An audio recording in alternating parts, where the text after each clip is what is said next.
Alright, this is a basic refresher course on stances. I know many of you don't need this course, but those of you that have been out of training for a while, this might be a good brush up for you.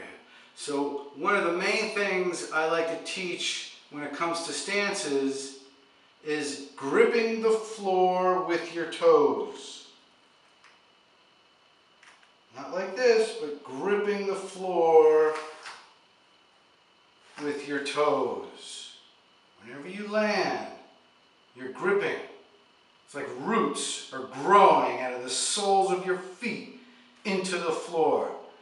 And then they're disappearing and they're moving, and now they're rooting right into the floor again. You're gripping with your toes.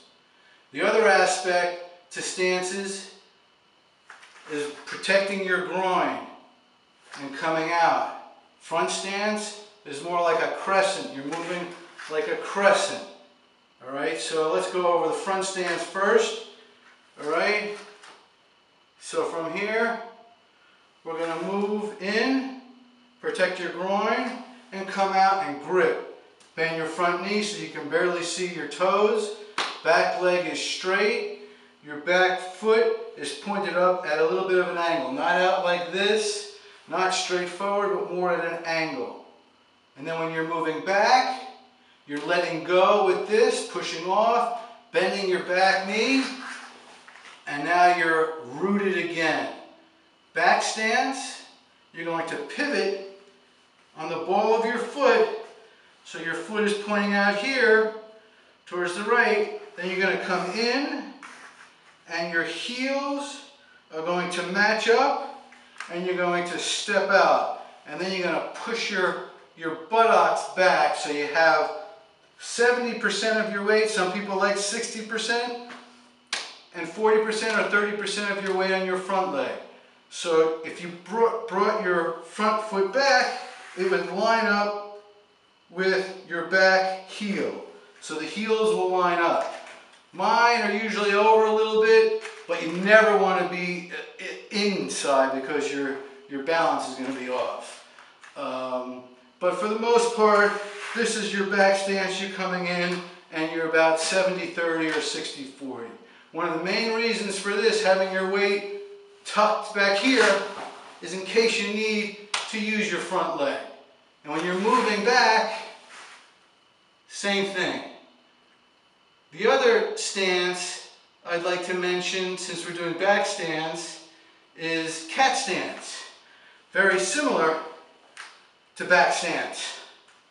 Cat stance, instead of your foot coming this way, it's turned in a little bit, and the ball of your foot is on the floor and your heel is up a little bit, and you have 95, 98% of your weight right here. This is really tough on the knees. Those of you like myself that have bad knees, you'll find yourself popping up a little bit. But just to show in the instructional aspect is that's one of the main reasons for the cat stance. Again, like the back stance, tucking your butt back, 95%, 98% of your weight is back here, and the front leg can come out very quickly. Another stance is furudachi, almost like kibadashi. Let's look at kibadashi stance. Everybody knows kibadashi. You don't want to be standing up. You want to be as far down as you can. The farther down you are, the more you're going to strengthen your legs. Furudachi is more like this. There are a lot of katas that use furudachi, so I just wanted to go over furudachi. Again, always gripping with your toes. And the last stance that I want to go over is fighting stance, which is like furudachi, but it's narrow. It's about shoulder width apart, and you'll see a lot of stances, a lot of moves using fighting stance, especially when you're doing kumite. So those are the main stances that we can go over.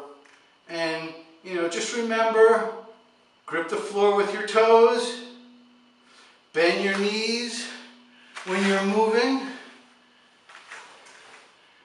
And always protect your groin in front stance and some other stances. Most stances, you're always coming in, even with furigach. So those are the main aspects that I like to go over when we're talking about stances.